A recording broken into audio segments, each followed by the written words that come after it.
શું તમે box cricket વિશે સાંભળ્યું છે? બોક્સ ક્રિકેટ એટલે એક જાળીનું પાંજરું હોય, એની અંદર ક્રિકેટ રમવાનું હોય છે. ક્રિકેટ માટે સોફ્ટ ટેનિસ દડાનો ઉપયોગ કરવામાં આવે છે. તમે બોલિંગ કરો એની જગ્યાએ થ્રો ઉપર તમારે બોલ નાખવાનો હોય છે.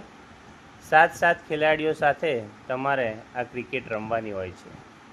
ક્રિકેટના નિયમો થોડા અલગ હોય છે. સામે બાઉન્ડ્રી નક્કી કરેલી હોય છે, ત્યાં 4 રન અને 6 રન ગણવામાં આવે છે.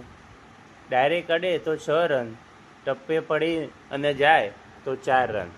ઉપરના ભાગમાં જાળી લગાવેલી હોય છે. એ જાળી અડીને પણ જો ડાયરેક્ટ બાઉન્ડ્રી અડે તો 4 રન ગણવામાં આવે છે. 7 ઓવરની મેચ રમવામાં આવે છે અને